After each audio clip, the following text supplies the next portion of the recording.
Eli meaning. It's a derivation of other biblical names such as Elijah, Elisha, and Elisha. It was popularized in the United States in the 17th century by the Puritans. Okay, Eli was a name, or Eli was the name of a high priest in the Bible. He served as the spiritual guide. So there it is. It's a derivation of other biblical names such as Elijah. Right. So it's a shortening of it. Right. Okay. We're gonna look at more. Okay. So Eli is best remembering for his blessings on Samuel's mother and for his part in Samuel's first prophecy. So, hang on, let's have a look here. I'm going to ask this question. Okay.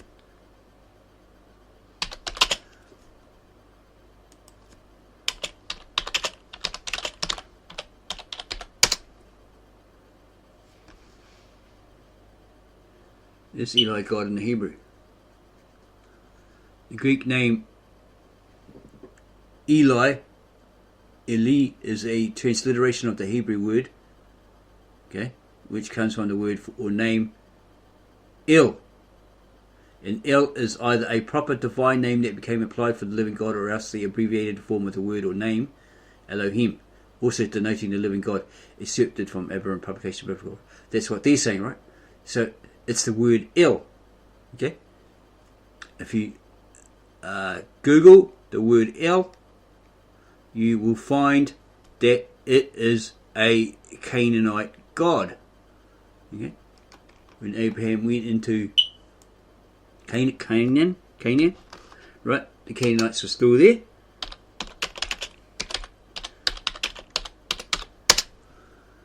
Oh jeez, we put Del. What a dummy. Put L. To verify that,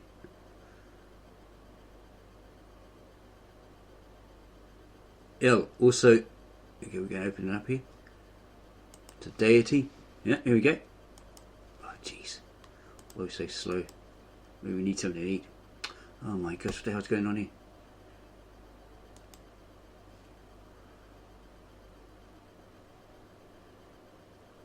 Oh my gosh, what the hell are you doing?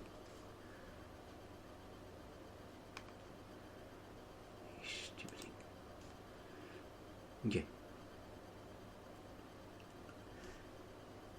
Continuing our information on L. Okay, because here it says L-E, L-E, or E. Oh, here it says E-L, E-L in the. Get. Jeez, you're an idiot. Yeah, what the hell are you? Okay, this is part 2. Welcome back. As we look at El, the deity, because formerly we were looking at the Gospel of Matthew 27:46, where it states, at the 9th hour, Joshua, or Jesus, cried out in a loud voice and said, El, El, lama sabachthani. But in the supposed Koine Greek, translated into English by Westcott and Hort, etc., it says about the 9th hour, Jesus cried with a loud voice saying, Eli, Eli, lama sabachthani, right? Okay, it's probably Syriac or something like that. Okay, so we had a look at the word Eli or Eli, and it says something about it being a derivative of Elijah, Elisha, etc., and or El, right? Which is Ugaritic, Phoenician, Hebrew, Syriac, Arabic, cognate to Akkadian. It's a northern Semitic word meaning God or deity, or referring as a proper name to any one of the multiple major ancient Near Eastern deities. A rarer form, Ilah, represents the predicate form of the older AKIN, etc., etc. The word is derived from the Proto-Semitic meaning God. Specific deities known as El or Il include the supreme god of the ancient Canaanite religion,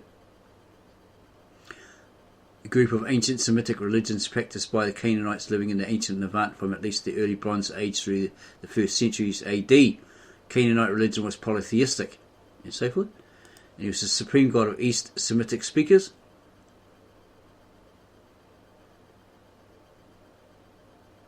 In Mesopotamia's early dynastic period. Okay, this is where Abraham went. And there's your statue of El, King of the Gods. Other names, El Elyon, El Shaddai. Okay, it's all pagan. In the Aramaic, it's El. It should be El Shaddai. Okay. So try to get your head around that one. Cognate forms of El are found throughout the Semitic languages. They include Ugaritic, etc., etc., Phoenician, Hebrew, Aramaic.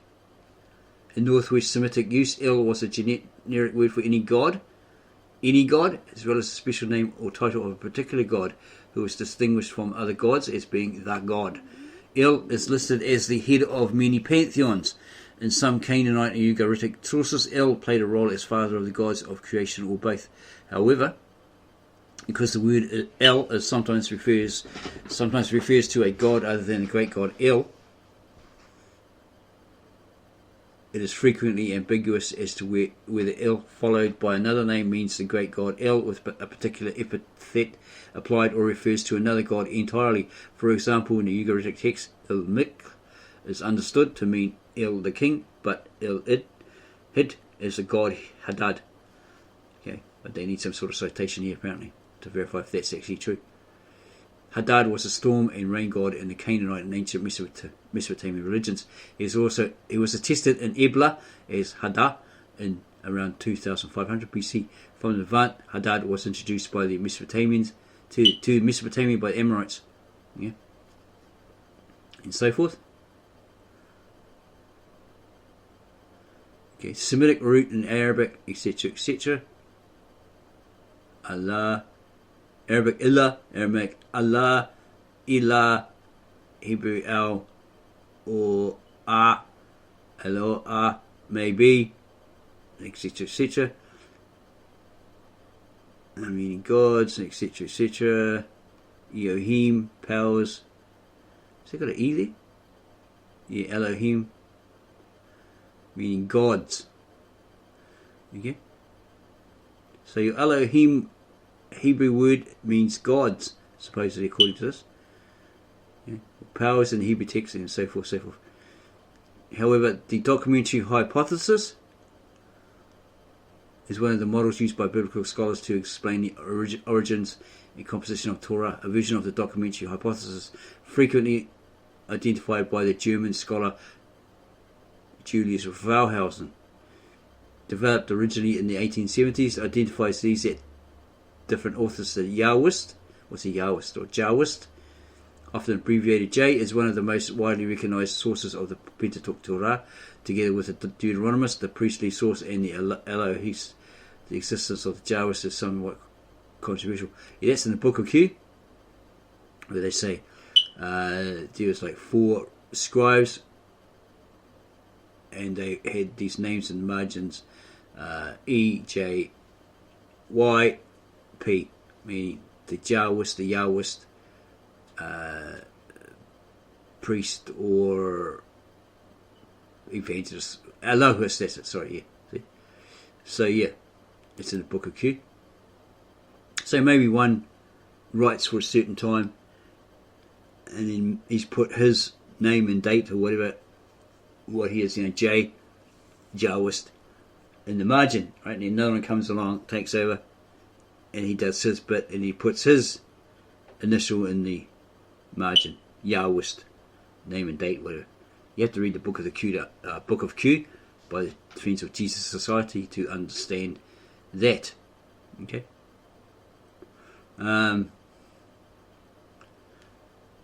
Yeah, However, the documentary hypothesis developed originally in the 1870s identifies these that different authors, the Yahwist, Elohist, Deuteronomist, that's it, and the priestly source, so that's what they put, JEDP in the margin, were responsible for editing stories from a polytheistic religion into those of a monotheistic religion. So they took from the Canaanites, polytheists, and converted it or adopted and adapted it into a monotheistic religion, right? A single God. Inconsistencies that arise between monotheism and polytheism in the text are reflective of this hypothesis. Okay. Proto-Sinaitic, Phoenician, Aramaic and Hittite texts. The Egyptian god Ptah is given the title, right there, Lord of Gath. Okay, and so forth.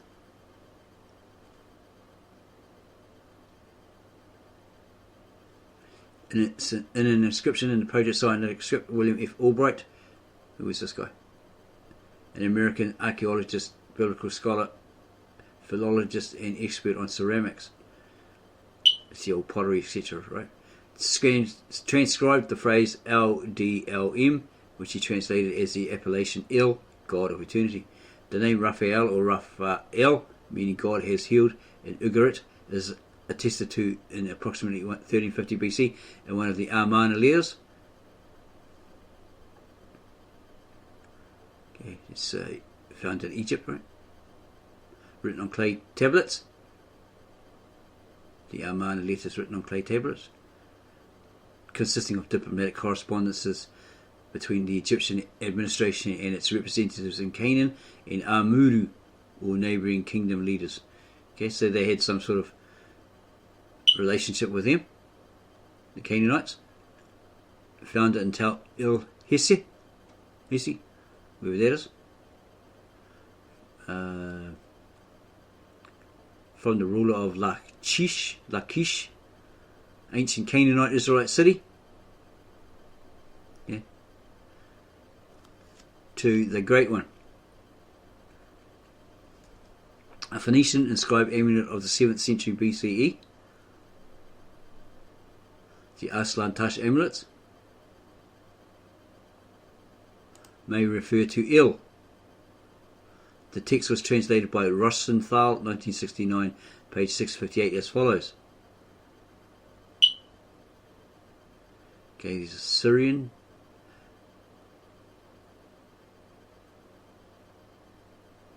And here is here. An internal bond has been established for us. Ashur has established it for us. Ashur, that's the Mesopotamian name for God. Okay, a lot of kings took on that title, but it didn't say we are gods. In the Greek, it's A-S-S-U-R, because they didn't have that sheen in their language. And all the divine beings, and the majority of the group of all the holy ones through the bond of heaven and earth forever. However, Cross, 1973, page 17, translated the text as follows. The Eternal One, or Lam, has made a covenant oath with us. Asherah has made a pact with us, and all the sons of El, and the great council of the holy ones, with oaths of heaven and ancient earth. In some inscriptions, the name El, Koine Ars Punik, okay, etc. So it looks like a mythical god and wife. And hurrying him to El of the covenant, El the judge, respectively. Amorites refers to numerous gods, especially by such titles as El Labrat, God of the people, El Abika, God of your father, El Abini, God of our father, and so forth. Various family gods are recorded. Family gods, divine names listed as belonging to a particular family or clan, sometimes by title and sometimes by name, including the name Il, or God, and so forth. Ugarit in Levant. For the Canaanites and the ancient Levantine region as a whole, El, or Il, was the supreme God, the father of mankind and all creatures. He also fathered many gods. Okay, so he wasn't a single god. He also fathered many gods. Most importantly, Hadad, the storm god, rain god, storm and rain god. Yam, it's not yam, what you eat, god of the sea in the Canaanite pantheon. He takes the role of the adversary of Baal in the Ugaritic Baal cycle, and Mot, the ancient Canaanite god of death in the underworld. He was worshipped by the people of Ugarit and by the Phoenicians. The main source of information about his role in Canaanite mythology comes from the text discovered at Ugarit. Okay, could he be that other one? They used to throw children to. No, probably not. Can't remember his name. Each sharing similar attributes to the Greco-Romans gods: Zeus, Poseidon, and Hades. Yeah. Hades, in the ancient Greek religion and myth, is the god of the dead and the king of the underworld, with which his name becomes synonymous. Okay, so in the Bible it says, Hades, Sheol and Hades. Sheol is Hebrew for the grave, but Hades is Greek. Okay. In the ancient Greek religion and myth is the god of the dead and the king of the underworld. So that's a place where the dead are, right? So it's mythological. It's a myth. It's mythical. I'm trying to think of this god that they threw their children to as sacrifice. Can't remember his name. As recorded on the clay tablets of Ugarit, El is the husband of the goddess. El is the husband of the goddess Asherah. Yeah? So somewhere along the way they may have adopted and adapted it. El is called again and again Toru El. Bull, El, or the bull god. Right? You have a look at the Hebrew pictographs, the Aramaic pictographs. It shows a pictograph of the bull with horns, and that's what God's referred to. Yeah. And there's plenty more information here. El, father of heaven, Saturn, and his major son Hadad, father of earth. Okay. Are symbolized both by the bull, and both wear bull horns on their headdresses. Okay. Have a look at the pictograph. Okay, that's Uncle John, etc. Exegesis of it, of Genesis. It shows you a picture of the bull. Yeah. In Canaanite mythology, El builds a desert sanctuary with his children and his two wives, leading to speculation that at one point El was a desert god. And there's more information here.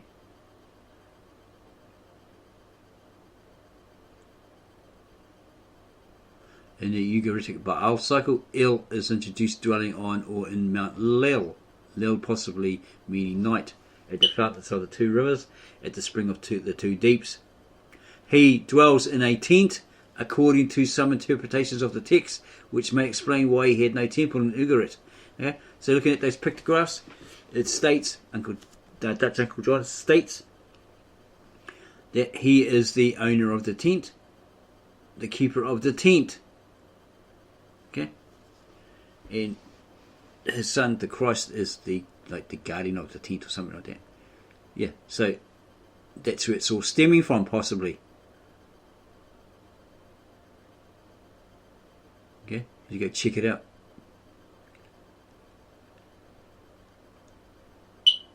Hebrew Bible. The Hebrew form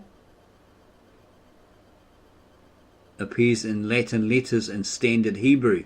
What's Standard Hebrew? A Northwest Semitic language of the Afro-Asiatic language family. Afro-Asiatic was like this: African, Asian. That's why it's called Afro-Asiatic. People in that area, Asia Minor. Okay, so they were a big mixture. Northwest Semitic language of the Afro-Asiatic language family. Historically, it is regarded as one of the spoken languages of the Israelites and their longest surviving descendants, the Judeans and Samaritans. Okay. So the Hebrew form appears in Latin letters and Standard Hebrew's transcriptions as El, and in Tiberian Hebrew, never heard of that one, something to do with Tiberius, right? Maybe. Tiberian Hebrew is the canonical pronunciation of the Hebrew Bible Tanakh, committed to writing by Masoretic scholars living in the Jewish community of Tiberias. Aha. Okay, as we thought. Okay, in ancient Galilee, around 750 to 950 CE under the Abbasid Caliphate. Okay. So it was named that because that was probably around in the time of Tiberius, who wasn't a very lovely guy, right? As the emperor. Transcription as El. El is a generic word for God that could be used for any god. Any god, right? El is a generic word for God that could be used for any god, including Hadad, Moloch. That's the one we're thinking of. That Mot. Okay, we're not too sure on that one. Probably a completely different god. Okay. Again, El is a generic word for God that could be used for any god, including Hadad, Moloch, or Yahweh. Okay.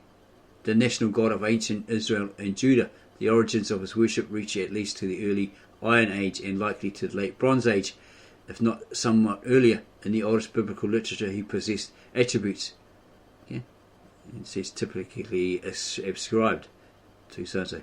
In the Tanakh, Elohim is a normal word for a god, or the great god, or gods, given that the im suffix, it's an in suffix, right, makes a word plural in Hebrew. So there's more than one, right? There's two or more.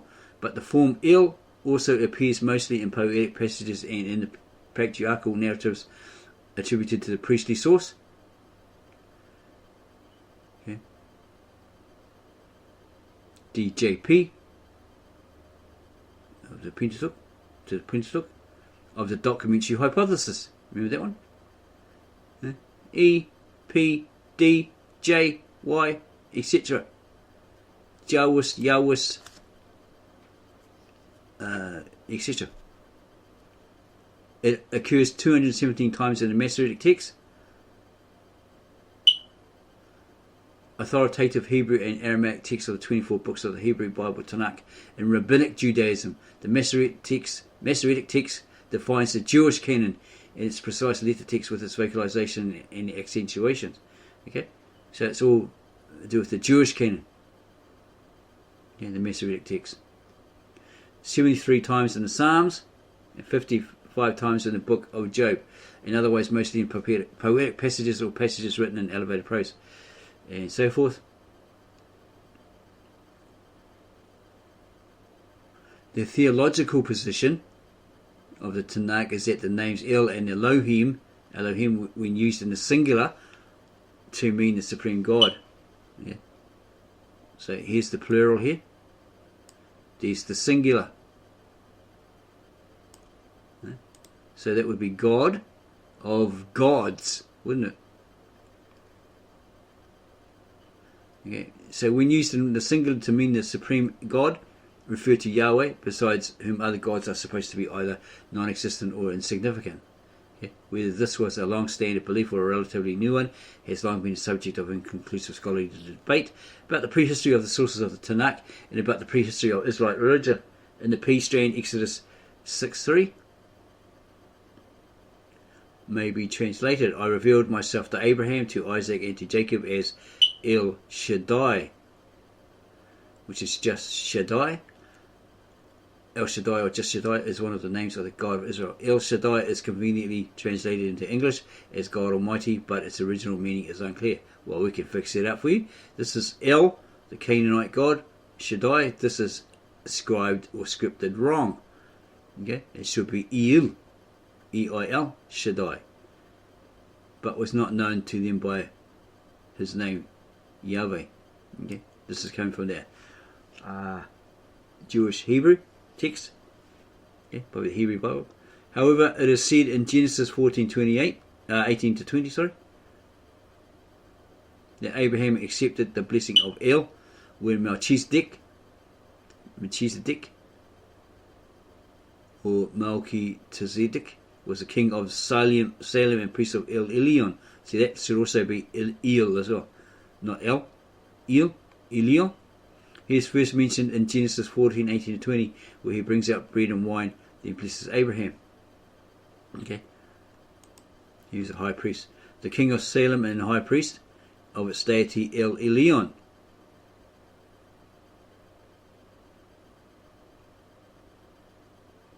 Okay, similarly in the Septuagint is, I guess this is Greek. Okay. One scholarly position is that the identification of Yahweh with El is late, that Yahweh was earliest thought of as only one of many gods, and not normally identified with El. Another is that in much of the Hebrew Bible, the name El is an alternative name for Yahweh, but in the Elohist and priestly traditions, it is considered an earlier name than Yahweh. So which one is it? Mark Smith has argued that Yahweh and El were originally separate, but were considered synonymous from very early on. They're pretty similar, right? Same thing. The name Yahweh is used in the Bible Tanakh in the first book of Genesis 2:4 and Genesis 4:26. Says that at that time people began to call upon the name of the Lord. Okay? They began to be called children of the Lord. Right? So that was the start of that first holy line. And then they left their rightful place in the presence of God, okay, and went and chased women of men, daughters of men, right? And then had their way with them, and then created offspring, and this caused strange creatures, aliens, not UFO aliens, but freaks, bizarre looking giants, all this sort of stuff. Okay. In some places, especially in Psalms 29, Yahweh is clearly envisioned as a storm god. Psalm 29, he's a storm god. He's seen as a storm god in Psalms 29. Really? Something not true of El so far as we know. So there's a difference between that one and that one, right? Is that what they're saying? Or are they true of his son Baal Hadad? Okay, so Yahweh is clearly envisioned or seen as a storm god, but not El, so far as is known, although his son was. It is Yahweh who is prophesied to one day battle Leviathan. Remember that in the book of Genesis? Okay, which is supposed to be a serpent, and slay the dragon in the sea in Isaiah 27:1. Okay? The slaying of the serpent in myth is a deed attributed to both Baal Hadad and Anat in the Ugaritic text, but not to El.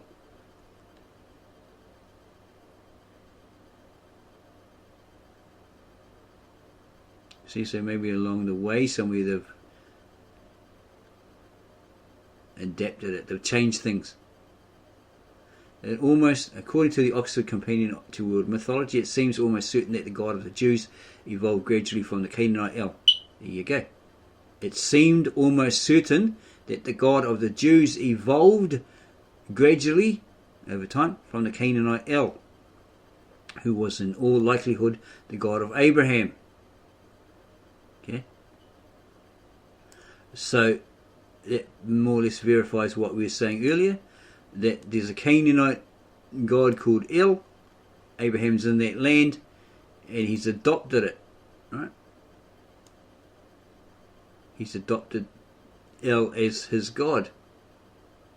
If El was the high god of Abraham, Elohim, the prototype of Yahweh or Yahweh, Asherah was his wife, and there are archaeological indications that she was perceived as such before she was in effect divorced in the context of emerging Judaism in the 7th century BCE. See Kings 23:15.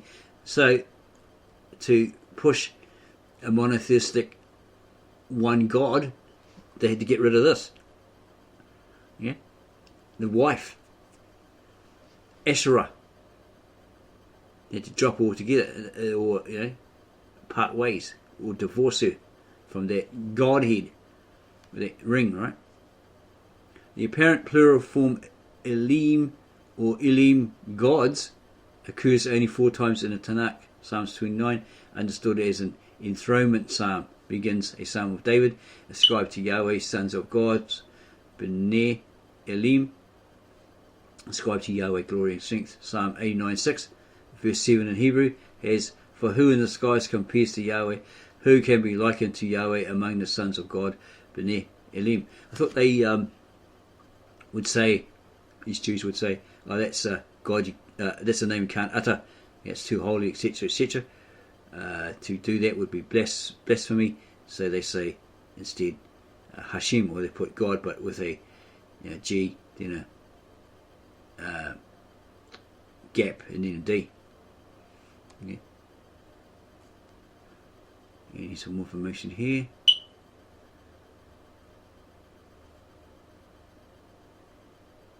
Who is like you among the gods? Elim, Yahweh. Yeah. Among the gods. So they're saying there's other gods.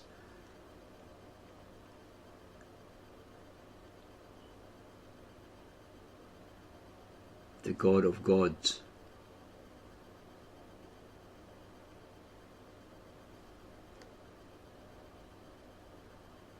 There are a few cases in Tanakh where something El, referring to the great God El, is not equated with Yahweh. One is in Ezekiel 28:2, in the taunt against a man who claims to be divine, in this instance the leader of Tyre. Okay. Son of man, say to the prince of Tyre, thus saith the Lord Yahweh, because your heart is proud and you have said, I am El, God, in the seat of Elohim, gods, I am enthroned in the middle of the seas. Yet you are man and not El, even though you have made your heart like the heart of Elohim, gods. So he thought himself a god, right? Here El might refer to a generic god or to a highest god. El we viewed as applying to the king of Tyre, especially. The king was probably not thinking of Yahweh. We viewed as a general taunt against anyone making divine claims. It may or may not refer to Yahweh depending on the context, and so forth.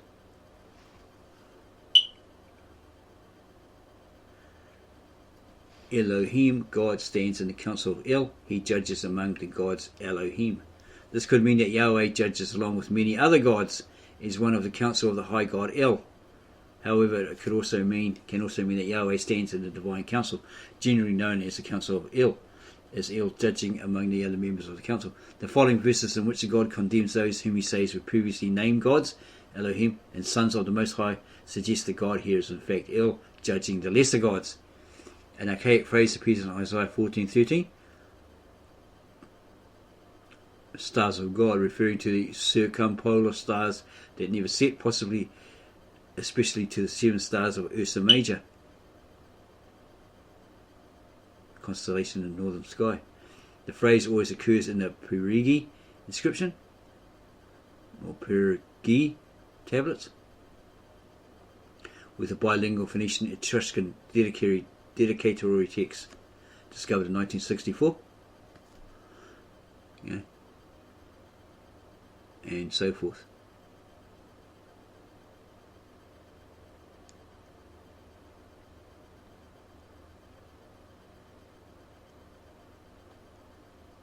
Poseidon. Okay. So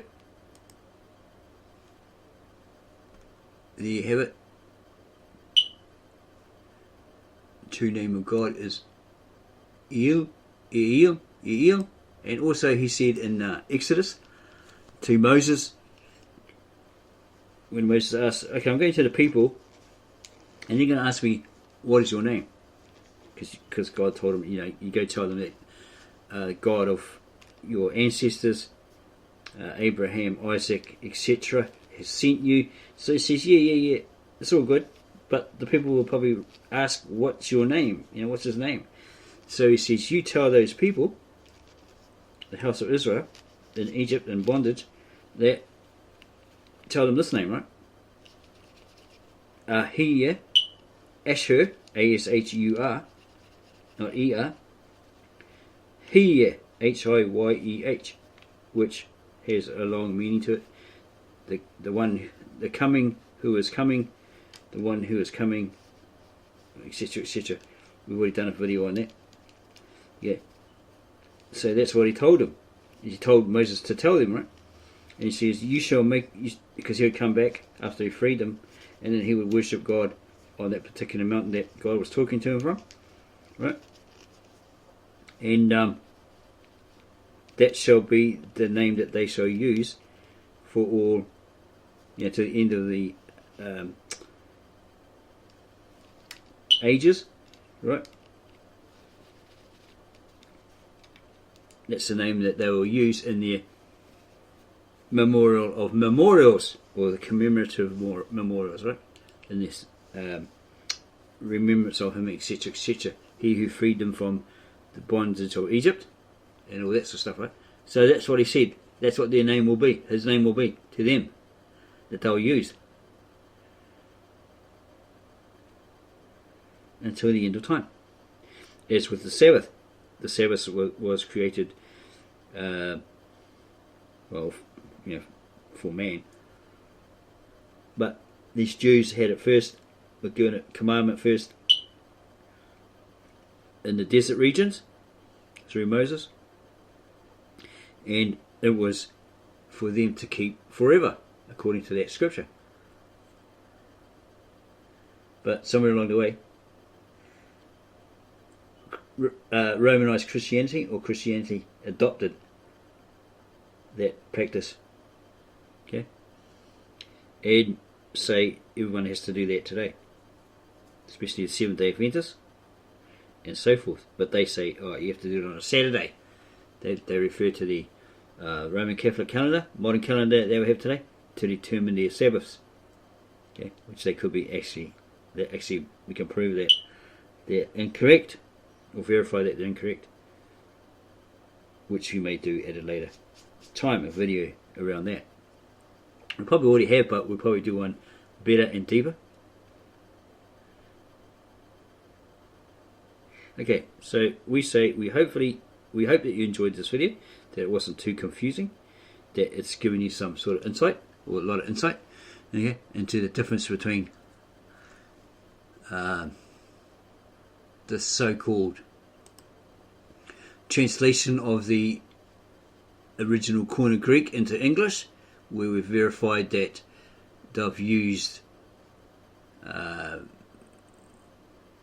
Latin words, okay, they've used the word Jesus and so forth, and that they've translated it wrong, okay. These Greeks, as well as these people, have translated it wrong, or published it as the wrong translation, right? Okay, so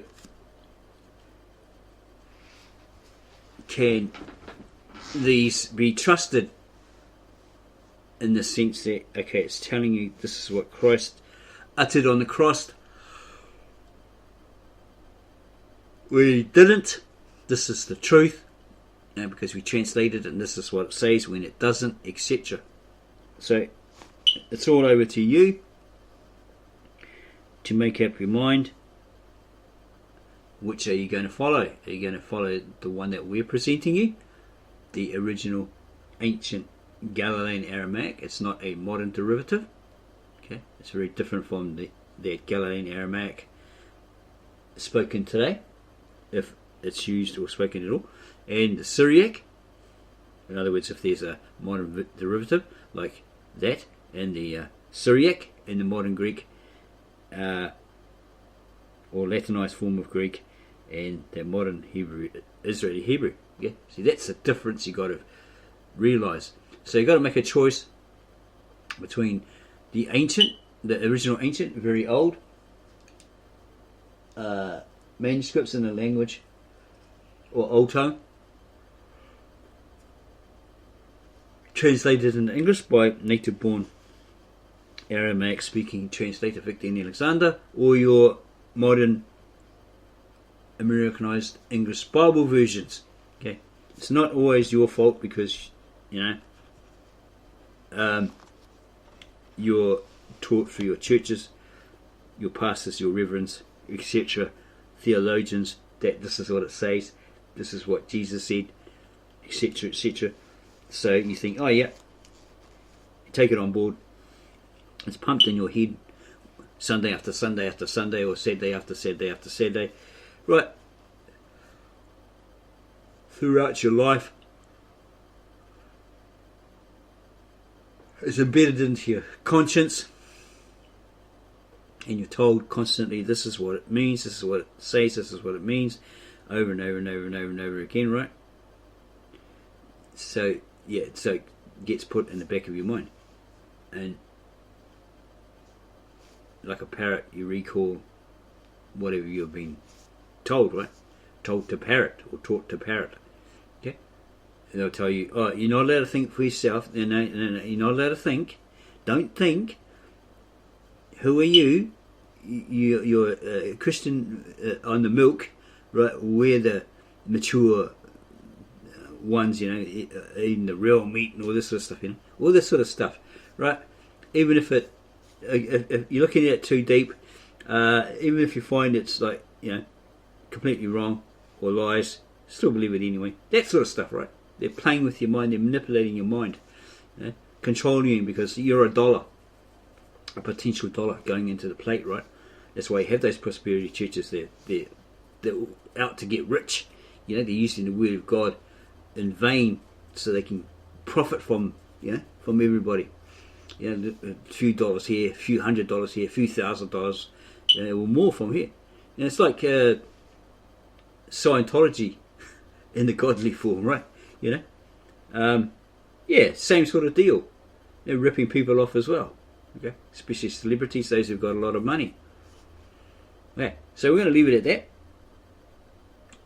We hope like heck that we haven't confused you, but we try to put it in a way that we understand and bring it across to you so that you'll understand.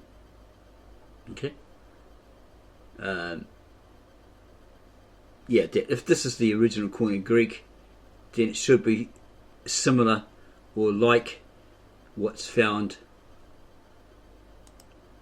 in these ancient Aramaic, Galilean-Aramaic translations, right?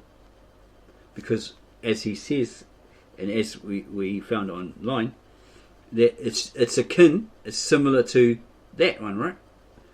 That ancient Koine Greek should be similar to that. If it's derived from this, it should be similar to it. Okay, you have differences in translation, This text is Aramaic, Galilean-Aramaic, so it'd probably say something completely different from the Greek. The Greeks probably took it and then tried to translate it as best as they could into their Greek. They wanted a very Greeky flavour, make out that there was all theirs, all that sort of stuff. Very Greeky, So they may not have been fluent speakers of this ancient Galilean-Aramaic. So they I don't really know what that word is, so what the hell, we'll just do this, or add this, whatever, right? Or, okay, maybe they did understand that particular word. They went, but there's an alternative, so this one sounds better, more befitting of that sentence or something like that, But you don't know that someone else hasn't messed with it and then made out, what's his name? There's Hort and the other guy. How they haven't messed around with it, right? If you verify that they were dodgy and all that sort of stuff, that would verify, they couldn't really be trusted. You have to do the personal research on that to figure that one out, to establish that as fact, to verify that the evidence has proven that, evident that that's what they were dodgy. Okay. They had some sort of hidden motive or agenda. But be alert, stay alert, and more. So if you like this, then subscribe to our channel. Give us a like, add your comments below. We'll provide you a link to this, so you can go check it out yourself and make your own decision, right? Come to your own understanding. But we go with the Aramaic, translated by Victor Alexander, because it's like in English, there's no, I have to go check out that word. In the Greek it says this, and in this it says this. Well, it's all here. It's all in English, pretty much modern English, right? So it's really understandable. It's simple as. It's just the idioms might give you a bit of a problem. But it has footnotes in every book, every chapter, underneath, right? Like here. Idioms in these footnotes can be a headache.